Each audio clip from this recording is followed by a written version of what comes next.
welcome to Project Recovery, a podcast about addiction. More importantly, it's about recovery, and it's brought to you by our friends at Reprieve Recovery up there in Morgan.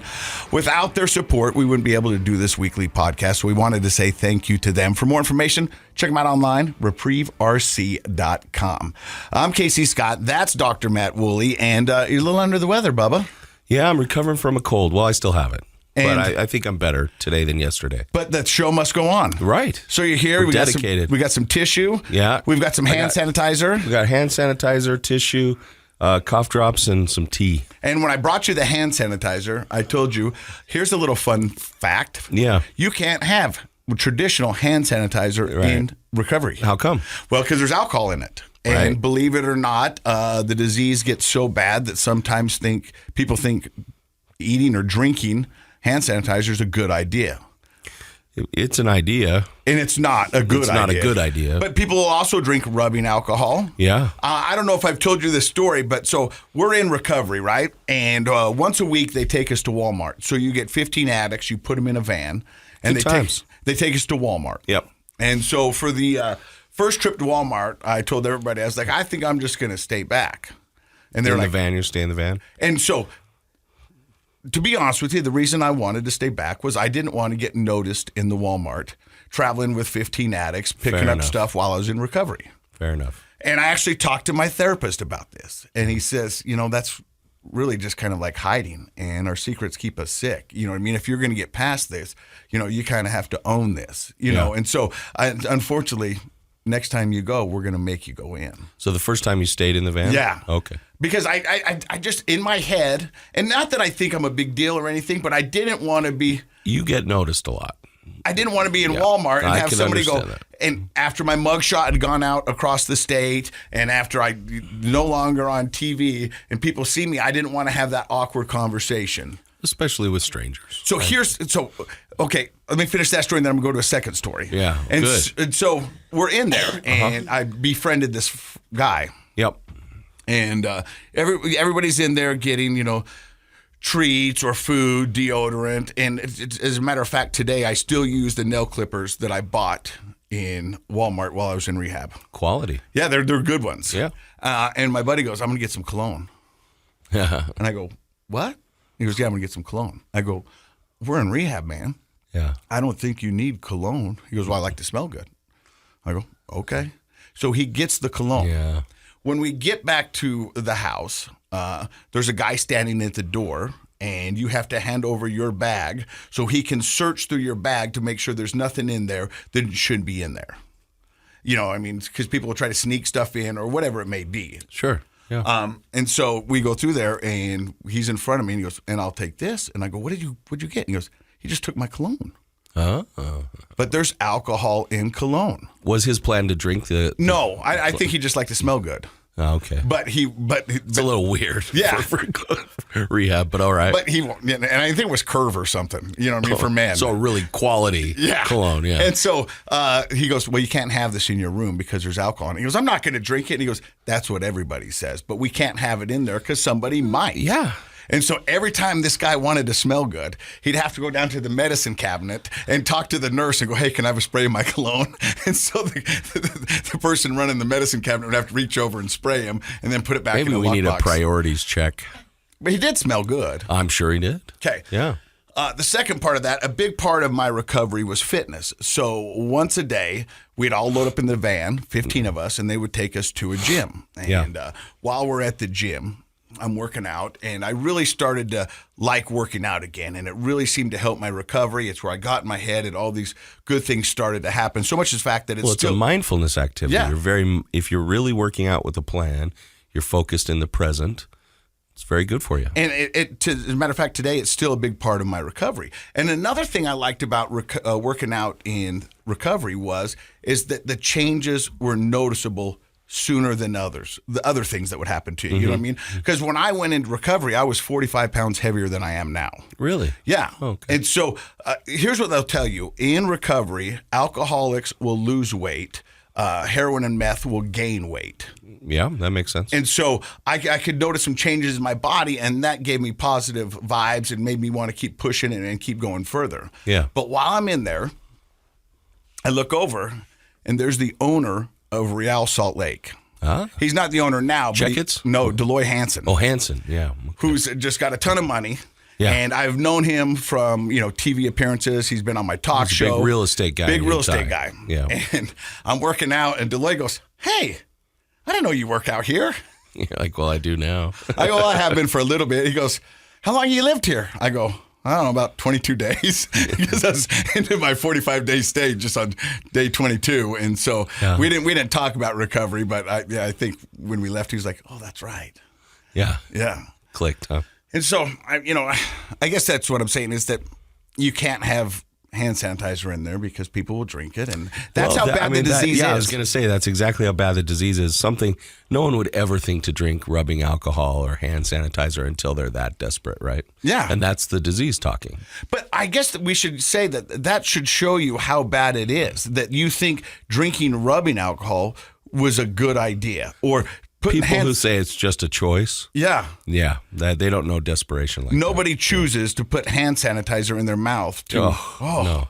Because we've got some right over here, and that's not going in my mouth. So, and here's the crazy thing. So when I got out, I used to have one of those breathalyzers in my car. Mm-hmm. So I'd have to blow in it to start it. And then you drive around, and about every 20 to 30 minutes, it would go off, and you'd have to blow in it again. One time, I would wash my hands with hand sanitizer and went to blow my car, and it registered as alcohol. Oh, really? And would not start my car. And that was in the height of COVID when hand sanitizer was a everywhere. Premium. Yeah, everyone was using it. And in my head, I was like, how am I going to explain this to the people? Because I think it shoots back something to the companies. Hey, sure. This is not registering. This is not working. Right. So I called them, and they go, just wait 10 minutes and then try it again. If it doesn't, then we'll have to come out. Oh, okay. But I waited 10 minutes, and it started, and we were good to go. Gotcha. So we've got a wonderful guest today. But before we get to the guest, you said you brought some information for us. Well, so you know about the Viagra. Well, why? Who you been talking to? You know what Viagra is, right? Yeah. The little blue pill. The little blue pill. Yeah.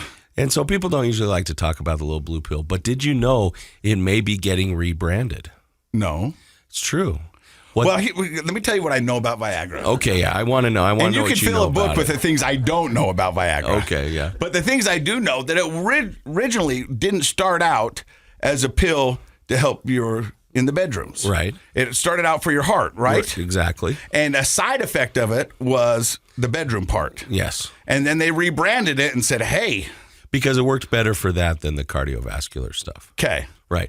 But they found, ongoing research has shown that the cardiovascular side effects are very positive in helping blood flow and therefore decreasing dementia. So Alzheimer's patients may be getting rebranded Viagra because it helps with decreasing dementia. But what happened if it lasts longer than 4 hours? You got to call your doctor. But see, you'll remember to do it because your memory's better. So you won't forget to call your doctor. It'll be easy to point out the guys with dementia at the old timers place. Yeah, they've got a good memory and other stuff. So anyway, I just thought that was funny. I thought you'd appreciate it. But isn't that interesting how medicines work? And a lot of times people get, they have their strong feelings about pharmaceuticals, as do I. Not always positive, but I think it's kind of cool that something like that, the ongoing research shows that we may actually have a medicine that's been around for a while for other things, but now can be rebranded. It'll have a different name. I don't know if it'll be blue, but it's going to be prescribed for people with what this tells me, early stage dementia. And it leads me to the fact that I picked the right co-host, is that I love the fact that you are science-based and you love research and you love the information, because the information can tell us so much, know, and the fact is that it's after time and test and study and all that, we're finally getting the full facts. Like, we're still just playing catch up to what marijuana has done and the legalities of that and understanding that and the new hybrids and the new ways people are ingesting it and taking it. Right. And in fact, LSD has now, aspects of LSD may be rebranded now to help with anxiety disorders. And so I was in a therapy session this morning, talking to a person I've known for a long time. He's such a great person. Really love this kid. And we were talking about mindfulness and meditation and breathing. And we talked about, and one of the things I said to him, which I say a lot, is I will do anything if science can show it works. If you have an idea, we can test it and show that it works, right? And sometimes most of the time, science is behind. And I will even say, for me, that's the reason I meditate every day, is because I've told the story and I won't tell it again, but I used to not believe in any of that stuff. I wanted science. And then science finally caught up, and we can use MRI studies to show how your brain changes when you meditate. And it's like, oh my gosh, there it is. Something that we've known for thousands of years and been practicing for thousands of years, now we can prove it. So maybe I'm a little, I don't know what, hard-headed. I have to show that it works. But I think it's kind of cool when we can use science to show that things really work and how they work. It's really fun for me. So yeah, I thought you'd appreciate that Viagra is back, but in a different capacity. I don't think it ever went away. Well, for some of us. We didn't even mention Cialis. No, I don't know. I don't know about the Cialis. I just know that the Viagra is helping old people remember stuff. Well, this is going to make this awkward. Amy, how are you? I'm good. I like listening to this conversation. So Amy was introduced to us through some of our friends in recovery. We're talking Decker, we're talking Christian. Yep. And he said, you're going to really love this girl and you're going to love her story. Christian said she'd fit in with us, and so far, absolutely. Amy, what's your last name? I didn't even want to try because I knew I would butcher it. My last name is Abshere. Abshere. Yes. And you've been sober for how many years? 8 years. Well, 8 years and like 4 months. What month are we in? Almost April? Almost April. Yeah. So 8 years and 4 months. And almost. Congratulations. Thank you. We're going to hear Amy's story coming up next. You're listening to Project Recovery. And welcome back to Project Recovery. I'm Casey Scott. That's Dr. Matt Woolley. He's a clinical psychologist, and our guest today is Amy. Now, Amy, skiing was your sport of choice? Skiing? What was your sport of choice? I played soccer. I ran track and cross country. Have you ever skied? Of course. Okay, well, I was just wondering. Yeah. Where did the skiing come from? Was that just a stab in the dark? No, I thought something in my head. Did you see my legs? You're pretty Did tall. it give it away? I don't know. Now this got awkward. Where does the story of Amy begin? Okay, so the story of my, I guess, Where'd you grow up? well, I grew up in Southern California. Little SoCal. Southern California in Santa Clarita, which is a suburb of Los Angeles. Okay. I had a very normal childhood. I had a great childhood. Okay, I want to stop you there because there's a lot of people who sit down in a chair just like you and said I had a normal childhood. But what was normal to you might not be normal to somebody else. Totally. So let's define what does a normal childhood look like? Well, I had both parents in the house. Mom and dad are married still to this day. I have an older sister. I've always had a dog. My dad is a dentist, hopefully retiring soon so they can move out here. And I never really wanted for anything. Like life was very stable. I had great attachment with my parents. There was never anything that really threw me for a loop. How'd you fit in at school? How did you do in school? I did great in school because I learned early on if you're funny and you're dorky looking, then people are still going to like you. Class clown a little bit? Yeah, but also I did really well with my grades and I always excelled in sports, but I was just like super goofy looking for the most of my life. I don't know about goofy looking. I find that hard to believe. But I was. My question is because I used humor as a defense always because of insecurities that I had. And I knew if I made people laugh, I could direct the conversation. Yeah. I could point the spotlight in different directions because, and I only know that now after therapy that was kind of a defense mechanism of myself. Do you find the same thing? Or? Yeah, yes, of course. It's the same. It's always been that way. And that wasn't pointed out to me until later down the road, right? When I was in therapy too, for where my life took me. But I don't want to get too serious on you this early, but it sounds like, you're self-deprecating and you're saying you were dorky and kind of goofy. Well, I was. I could show you, I was a funny looking kid. We'll believe her. Yeah. But I understand that. But how does one settle with that? You know what I mean? Does that make you feel insecure? Does that? I'll tell you how I settled with it. I was a super achiever. right? So I looked at every opportunity that I could take to be the best at whatever I was doing. And so from a very early age, I learned that, achievement and success was going to provide me with attention and affection and praise. So let's go to the therapist now. What do you think about that? I mean, we're all looking for positive feedback growing up, right? Alfred Adler talked a lot about like trying to find your competency, striving for competency. So that's kind of one of those things through childhood and adolescence that we're trying to do. And it sounds like you kind of had the trifecta. You had kind of the fun, goofy person who, you're using your personality to attract during a time in life when so many people are like insecure and withdrawn and you want to be part of the group, but you can't. But you've got this big personality, so you're being fun and goofy, but also with your athletics. And I'm guessing B+ to A- grades. Mm-hmm. Does that sound about right? Yeah. Yeah. Okay. And so you achieved well in school. You did well and so you're getting that competency, you're getting that positive feedback. So yeah, I mean, it was probably a fairly charmed childhood, adolescence. Yes. What was the culture of alcohol and drugs in your family growing up? In my immediate family, my mom has suffered with addiction issues.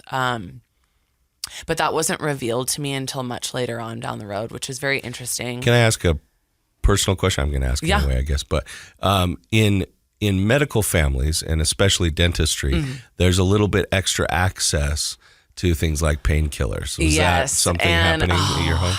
We've had dentists on the show. We've had ER surgeons on the show. Well, and it's actually there's a prescription healthcare. pad. Yeah, it's a healthcare epidemic for people who have access to prescribing, and it's a high stress job. Yeah, it is.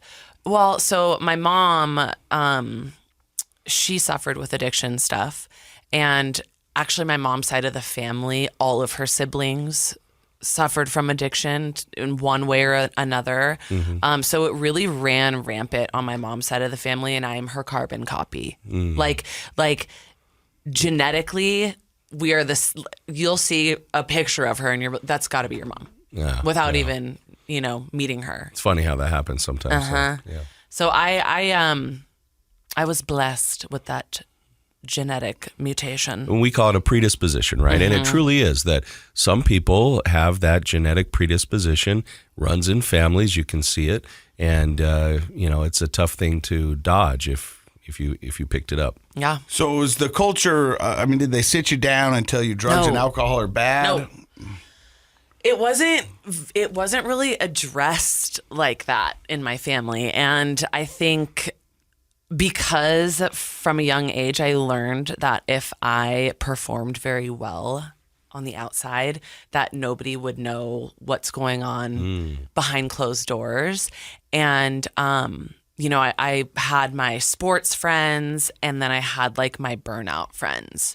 And I started partying at a very young age. Like in 7th grade, I remember sneaking out of a friend's house and us like getting drunk on 3 beers. No. What's that stuff called? Pucker? Do you remember what? Like it's like a mixer. Yeah. No. Yeah. Apple something. Apple pucker, peach pucker, cherry pucker. Yes. Yeah. I went to college. I was in a fraternity. Yeah. No. But from a very young age, I was really curious about this kind of stuff because I do think that I had a lot of anxiety as a child because of the expectations that I essentially put on myself to do exceedingly well in things. And then also, my dad, he's a doctor, his brother's a doctor, his father was a lawyer. So it was very much so like, this is your trajectory. You have to go to college, you have to go to grad school, you have to do all the things. And so this is the standard. A culture of success. Right. And so I feel like I probably had a decent amount of anxiety as a child, and that was like an alleviation of like having to be perfect. One thing a lot of people don't understand is that if you track really successful people who have achieved a lot in their lives, whether it's the traditional routes or non-traditional, they have higher levels of anxiety than people who achieve less.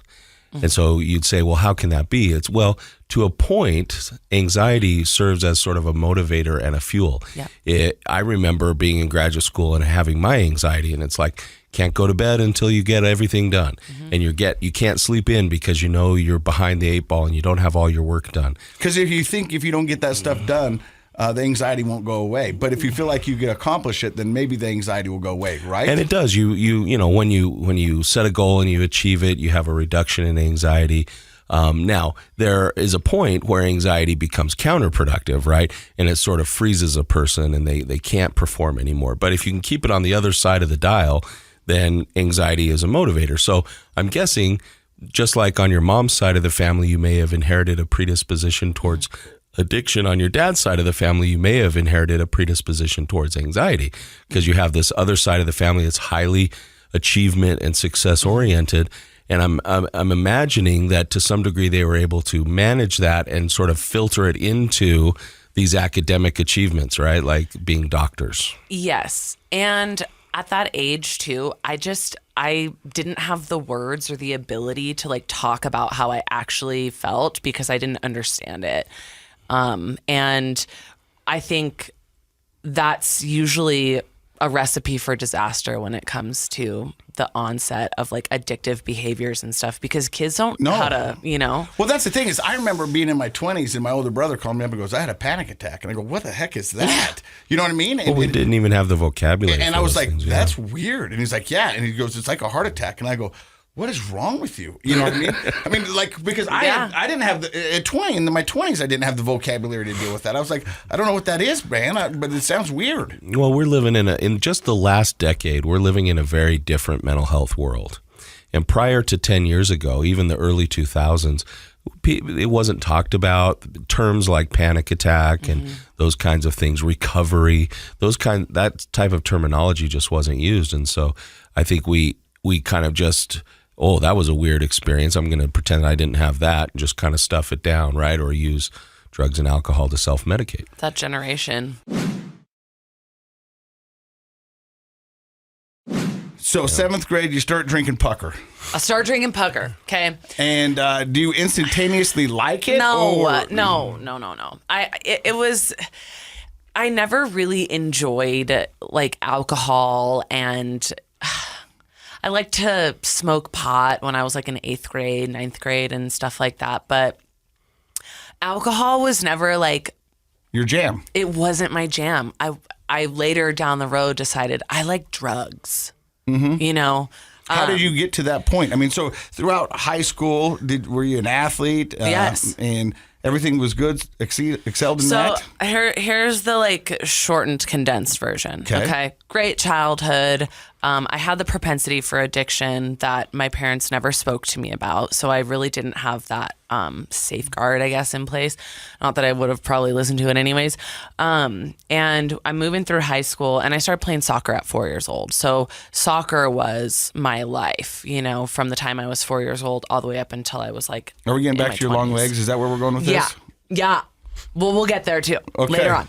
So high school comes around and, I'm playing sports. I'm running track, cross country, playing soccer, all, for my high school and at the club level too. So I'm playing sports year round. I'm excelling in school. I end up getting a scholarship to play soccer at UC Irvine when I was a sophomore in high school. Wow. They offered you that early. Wow. So they wanted to lock you in. Yeah, and that was like a summer camp that I went to, like a college camp, whatever. I was just like, that was the plan, was to go play sports in college.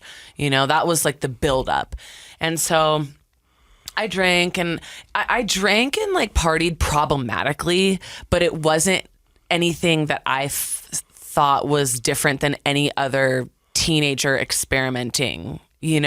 But looking back now, it's like when the party was over, I still wanted to finish that 8 ball. When the party is over, I'm still looking to, take another hit of Molly because it's so fun.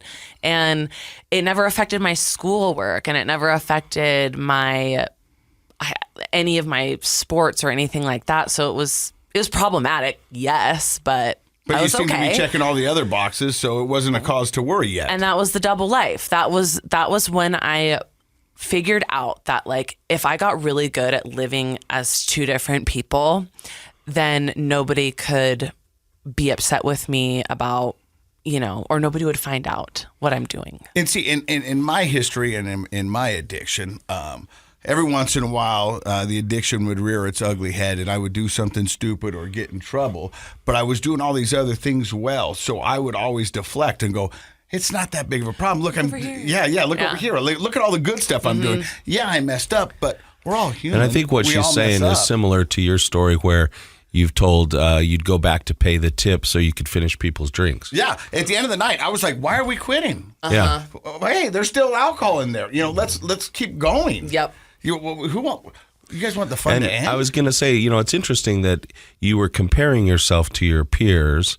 Like, oh, we're all doing the same drugs, we're all drinking the same amount, but that they could walk away from it, and you were like, but I want to do one more. Just one more. Yeah. Just one more line. Just one more whatever. Yeah. And, that went on until it was like finally time for me to like really clean my act up because I'm going away to play a Division I sport.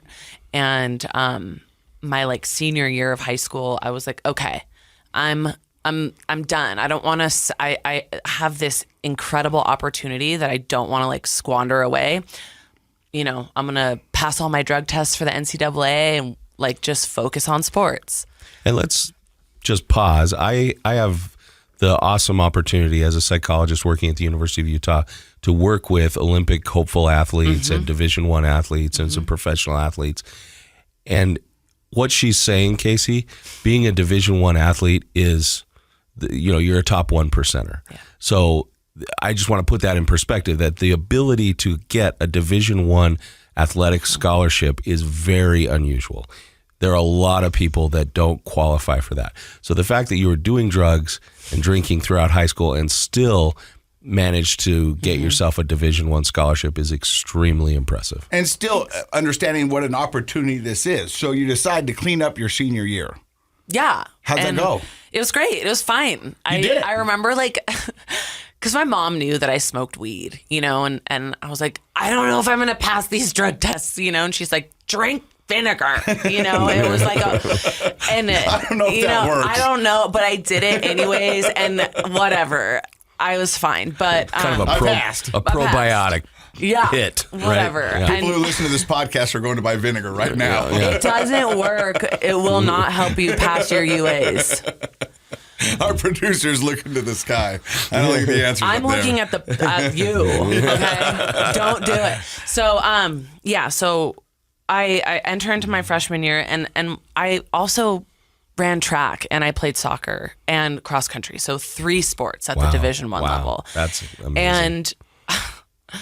And I crushed it. Like I crushed college sports like you wouldn't believe. And you loved it, I can tell. Oh my God, it was the best. It's like, I love talking about my glory days, Do I miss it? No. The pressure and the performance anxiety that comes with being That's what I work with athletes on, yeah. Especially in track, was unbelievably like intolerable. But I did it, right? Yeah.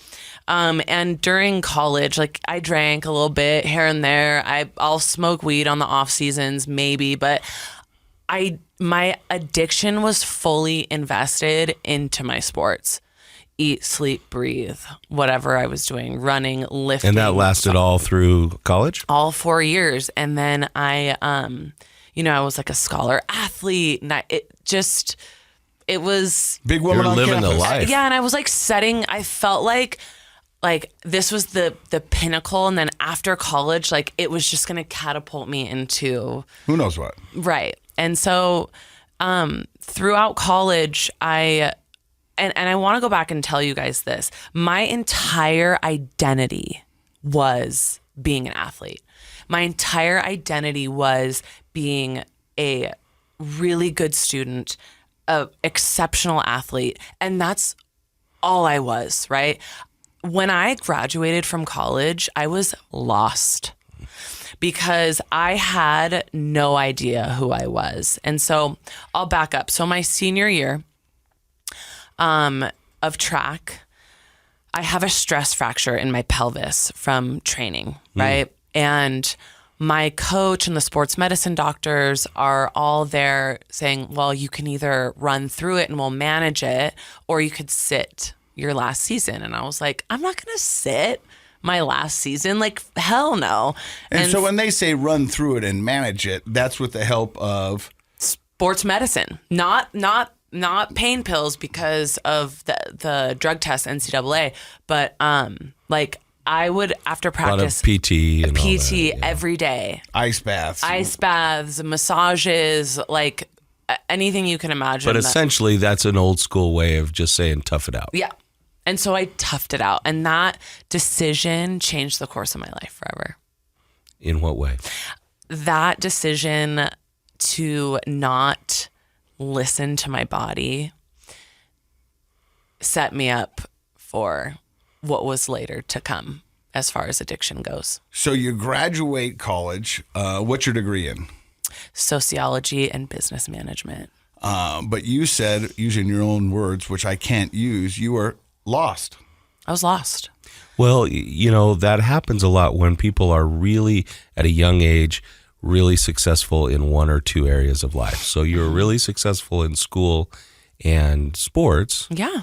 So it's kind of this unidimensional identity. I like the fact that you use the word identity because that's the main challenge of adolescence and young adult life is developing your identity. And we don't realize how much that influences what we do through our adult life is who I believe I am, my identity. Oh, yeah. And if it's kind of one-dimensional and that thing ends, you know, college sports end, then it does leave a person feeling like they don't know who they are. And it's rampant. And I feel like a lot of athletes come up against that because it's like the big college letdown. Unless you're going to the Olympics or you have a contract with Nike to, you know, be a runner, whatever it is, your career stops there and you don't matter anymore because the next class is coming in behind you that does matter.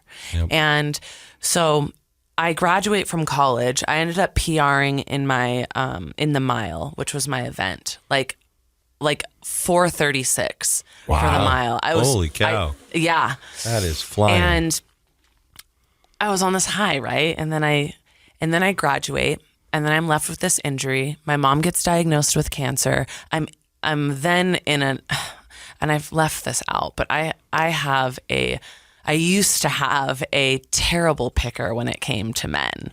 My picker was, as long as you're a sociopath and a narcissist and you're hot, let's try to make it work. Yeah.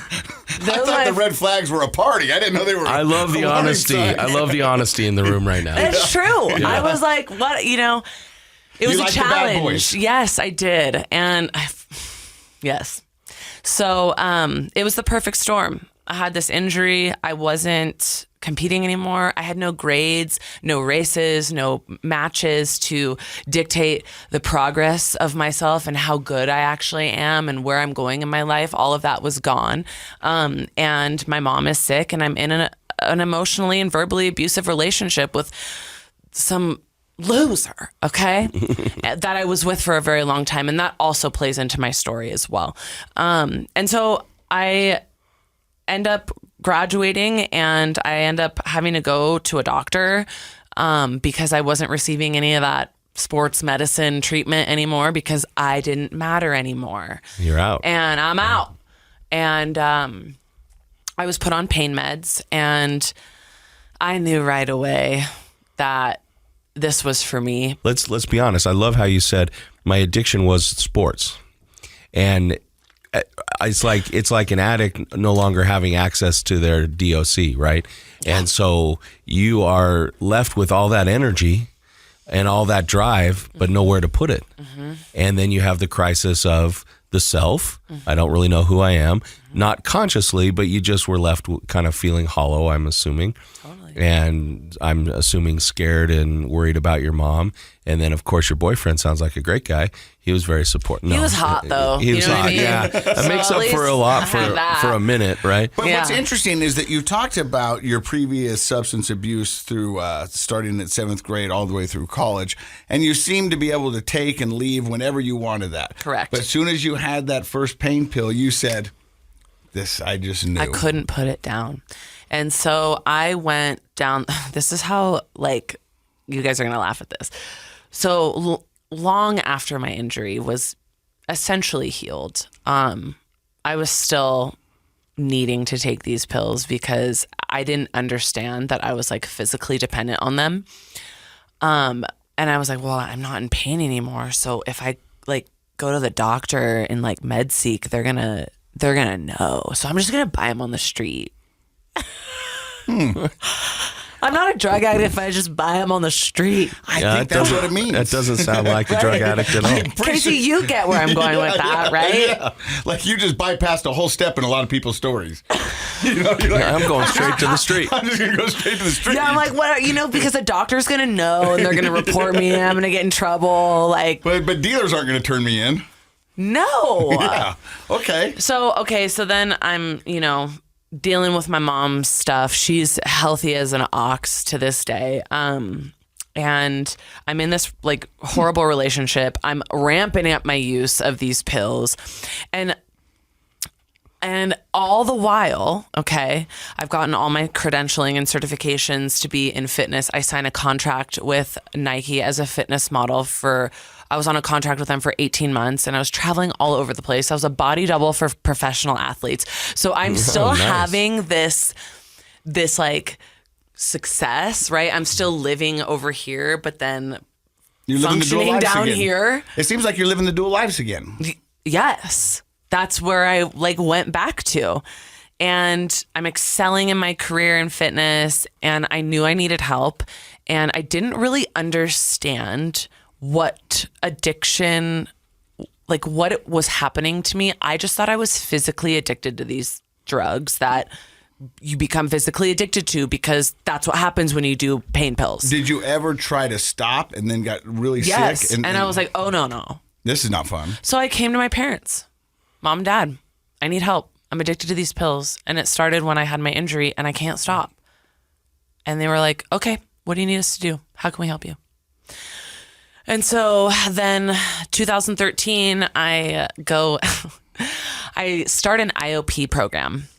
And for those who don't know, that's an intensive outpatient program. Mm-hmm. It's basically a program that you're able to go to and maintain your job or some semblance of life, and where you go in for 2 hours, 4 hours, 3 to 4 times a week, and just kind of check in with people. Yeah. So I go there, and I did a Suboxone taper, which was hell. I'm not a pharmaceutical person. I guess I used to be, but I was like, I'm not going to trade one thing for the other. This is ridiculous. So I was still working. I was still, paying all my bills. I'm doing all the things I need to do. And then I have to go to this program for a couple hours a day. Like it was just like something I was checking off the list. And I wasn't involved in it in a way that was going to be long lasting for me because I didn't understand what recovery truly was. And so one day I show up to this treatment center. So as long as I stay off of these pills, I'm going to be fine. Fast forward. Life went on, right? 2013, 2014, I was what I think like normal-ish. I was still working, building my career in fitness, doing really well, making a ton of money, making a name for myself in the industry. And I ended up getting another injury in 2015, the beginning of 2015. I slammed a barbell down on my neck and I was like, I'm going to be paralyzed. I wasn't. And I knew, I am not going to go take pain pills. I'm going to go get physical therapy. I'm going to go whatever. But at the time, I was working in group fitness, and every day I would go to physical therapy, I would just undo what the physical therapist did because of my job and the intensity of my job. My schedule was also very unmanageable. I was being taken advantage of. Looking back, I was being really taken advantage of in that business. And I was in another relationship with a really great guy. Was he hot? No. I did not. No. I don't know. I was unhappy looking back. And I remember one night I was sitting in my bed and I was so uncomfortable. My neck hurt. Could have been psychosomatic. Who knows? And I just got up, went to the urgent care, brought all my x-rays because like that's what you're supposed to do when you really want to get the pills, right? Got a prescription for Norcos and some muscle relaxers, went home, sat them down on the counter. My very nice boyfriend at the time took them out of the bag, put a bunch in his hand, took them in front of me. And I was like, okay, he's going to co-sign this for me. I'm going to go off the rails. Board, yeah. So I went off the rails. And how long were you running and gunning that time? Within 4 months, I was doing heroin. He had introduced me to heroin. And that escalated quick. Yeah. I was so broken. Tell me how you go from Narcos to a handful of muscle relaxers to heroin. Cash. Money. Yeah. That's the story, right? I mean, for most people who get on the pain pills, it's not sustainable financially. And you guys, I was so miserable in my life. Like I just can look back now and I feel such like sorrow and sadness for the place that I was in. I was in another horrible relationship, and a lot of my drug use was connected to my choice in partners. I had such high self-esteem in like two areas of my life. I had high self-esteem as an athlete. I had high self-esteem as an intellectual person. And I had a high self-esteem as, somebody who could make money and be really successful. Where I had no self-esteem was in relationships, interpersonal relationships. And so I would be in these relationships with these men and I wouldn't leave the relationship because I didn't have the self-worth enough to. So I figured out another way to leave. And that was to get high. Numbing out. Mm-hmm. You've done a ton of therapy, huh? Yeah. Because here's what's interesting. From the moment I met you in the elevator ride up, you were fun, you were gregarious, we were laughing and having a good time. Even into the start of this podcast, we were doing jokes and having good. As soon as you talked about the heroin, your demeanor changed. The sadness came over you. And yeah. I can tell that was just a dark time in your life. Mm-hmm. It was. So what does your rock bottom look like? My rock bottom was a lot different than a lot of the rock bottoms we hear about. Okay. I didn't lose my house. I wasn't a prostitute. I wasn't, like unable to pay my bills. Like, because you guys know, or I could live the double life. I could still function at a high level, or what I think was high level. Right. My bottom was so spiritual. I had always been super connected to God in my life, and I've always had a relationship with God. That later on became Jesus, the big homie. But that was always like present in my life. And my bottom was I was in such a spiritual deficit. I'll tell you guys this is how I ended up going to treatment. So, I was going to pick up heroin in Fullerton in Orange County. You may not know where that is. That's where I grew up. Oh, yeah. For a little while. Yeah. And I had just finished working and I was like already going through withdrawals at that point. And I picked it up and I pulled over on the side of the road so I could get well and then drive back home. And I looked at my eyes in the rearview mirror. And I remember looking at my eyes and just like seeing directly through them and like not like I just didn't know who I was looking at. And I prayed and I said, God, can you please help me? Like, I don't know what to do. I can like feel that right now. I said, I don't know what to do. Like, I'm so ashamed of myself. I need help. Like, and I don't know what to do. A week later, my parents had set up an intervention for me and I ended up going to treatment without a fight. I went without a fight. Save your letters, I'm going. It's fine. I want to leave my job. I want to leave this person. I don't want to be doing this anymore. Did that intervention feel like an answer to that prayer? Yeah, it was. And that was the first time. And I didn't fight it. And that was the first time in my life that I just like was out of self-will, and I was like surrendering to like that still small voice, that like God shot, that God moment that we all have them all the time and we ignore them, and I didn't ignore it.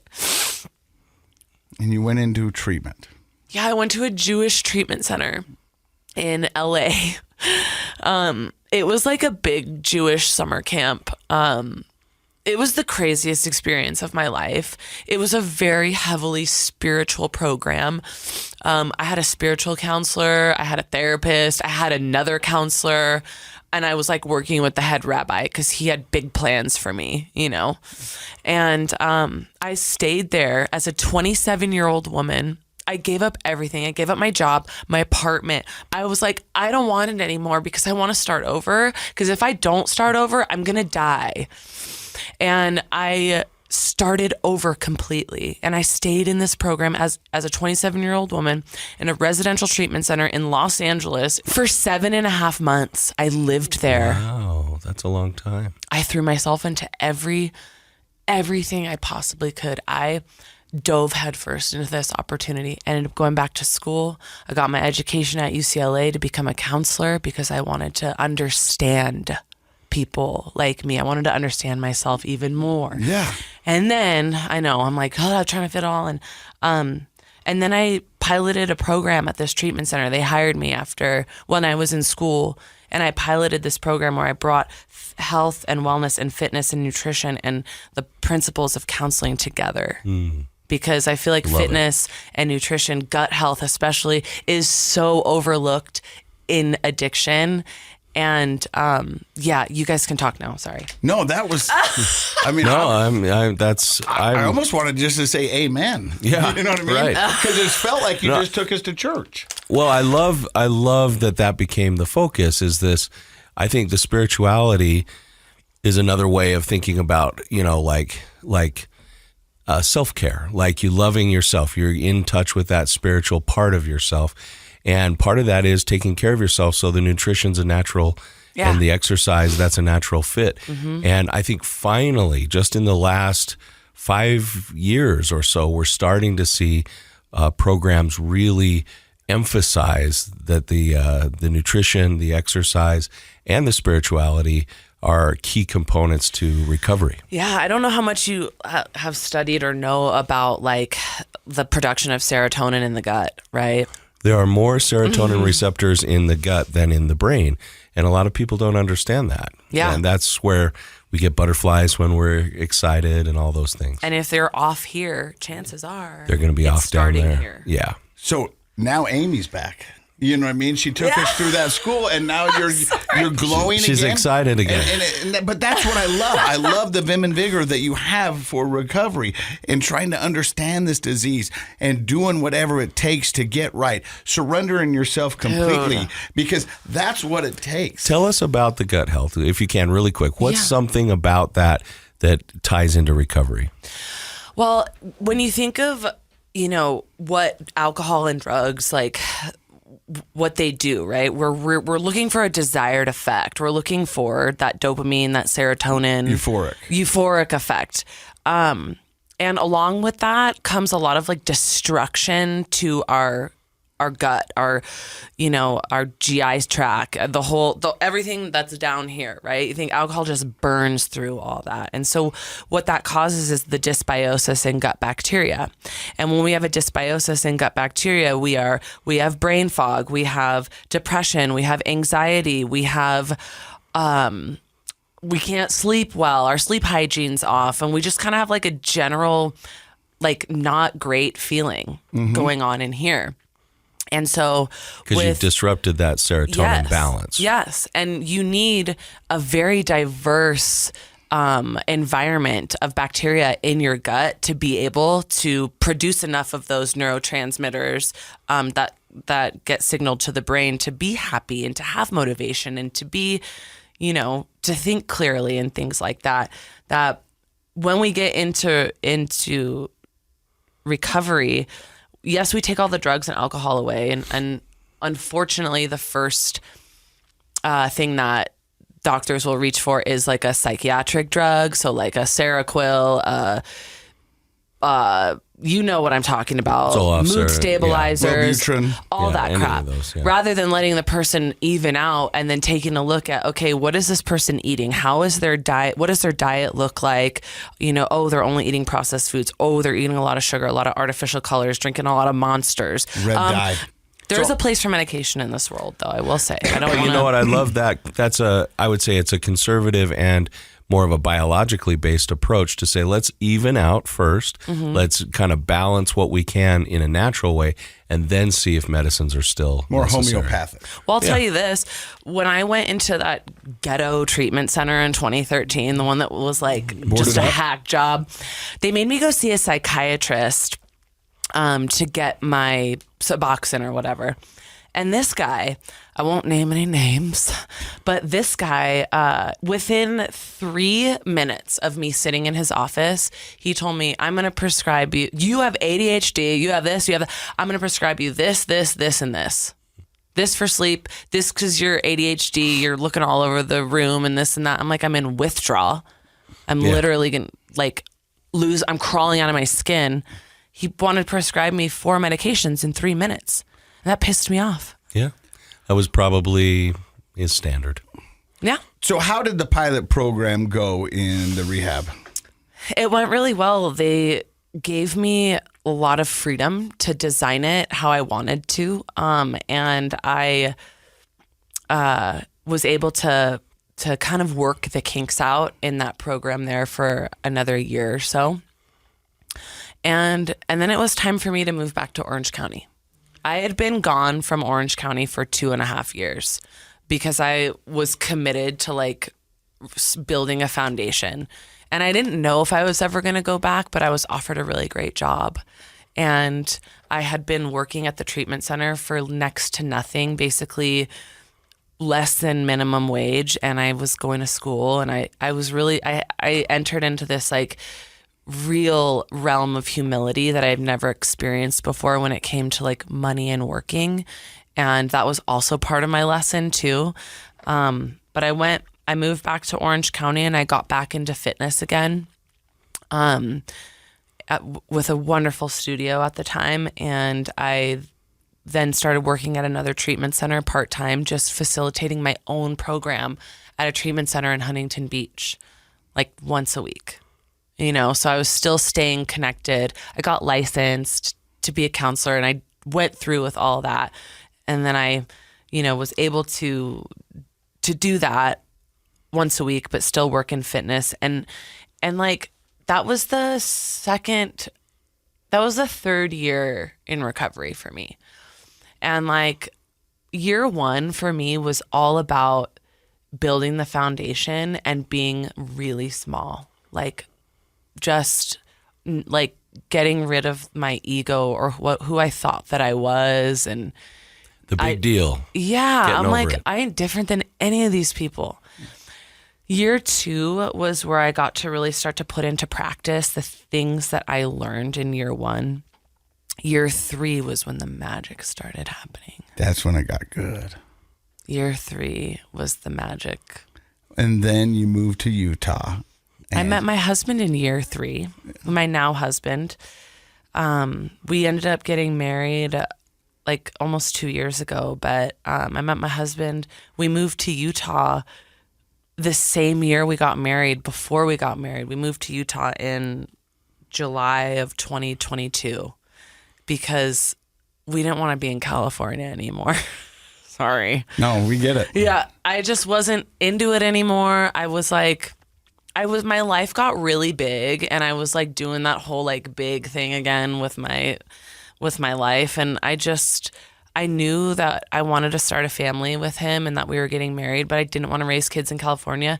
And here's another God thing. Yes. Are you ready? Yes. So we got married at Sundance. We went to Sundance to look at the venue. And we're like, man, we should move here someday. 3 months later, he gets a call from the president of Lowe's, who's like his father figure. My husband works for Lowe's. He's like, you ever thought about moving to Utah? As a matter of fact, I have. And that is one of those things where you're like, okay, this is the path, right? of this is what we got to do. And everything was so easy after that. Like moving to another state, not so easy, but it was. And now I'm working as a counselor full time. And getting ready to open up a gym. And I'm getting ready to open up my own studio. Tell us about the gym. It's called Work Training Studio, and it's going to be in Pleasant Grove. It's a concept here in Utah that doesn't exist.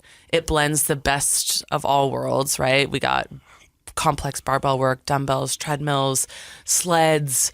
But the reason why I'm opening this place is because this is the next God shot. This is the next step in like the dream that I had always had for myself. And I always held myself back because have you guys ever listened to Bob Proctor? Mm-mm. I know who he is, yeah. He said, it's not who you are that holds you back. It's who you think you're not. Mm-hmm. Mm-hmm.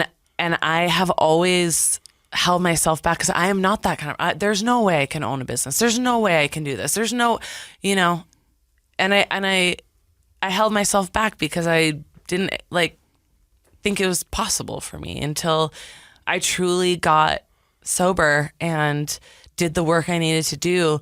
And the possibilities are endless when you do that. Isn't it a beautiful thing? It is the most incredible life. It is. And I go back to the time when you were sad and broken.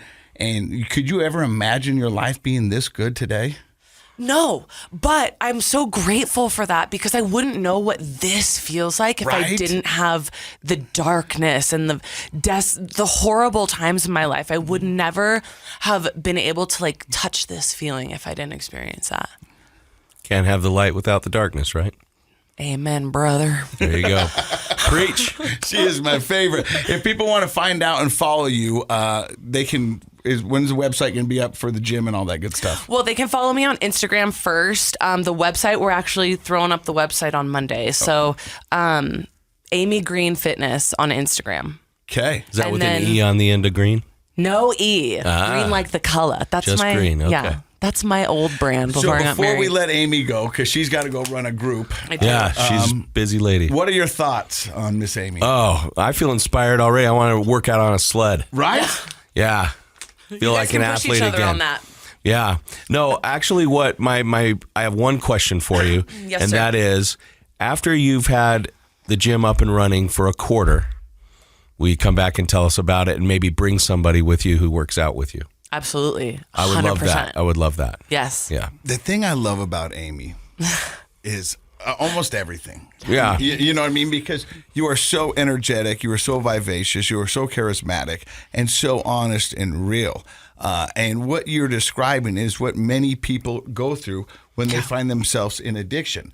And the success that you experienced, the low that you felt, was so well told that I think it's really going to help a ton of people out there. Because I remember when I got sober and battling my addiction, people used to say, I can't believe he threw it away. Like I had a choice. You know what I mean? It was like he had all these good things going. As if you woke up and you're like, I'm going to throw this away. away. Yeah. And what you want to go, that's how bad this addiction is, or that's how bad it was that I was having all of this and was still feeling not well and was looking for help somewhere else. Yeah. And unfortunately, that's where I found it. And it was because I didn't have the vocabulary, I didn't have the resources, I didn't have the knowledge that I have now. And shame. Yep. Josh is going to have a lot of things to choose from for social media for this, because I'm thinking your emphasis on possibilities, that mindset shift. As a cognitive psychologist, that's one of the main things I talk with people about all the time is how do we reframe our thoughts? How can we recognize the way we think holds us back? A paradigm shift. The paradigm shift. Thoughts, feelings, behaviors. If I believe a certain thing that's off base, then I'm going to feel and do things that match that off base thought. And then attract that. And it attracts it more and more in your life. That's a huge one, I think, that I hope people take away from this. Yeah. Thank you very much. Thank you for stopping by and listening to another episode of Project Recovery, brought to you by our friends at Reprieve Recovery up in Morgan. If you want to find more about them, go check them out online, reprieverc.com. And in case you forgot, Dr. Matt, KSL is what? It's a KSL podcast, Casey Scott. She swears like a sailor. I love it.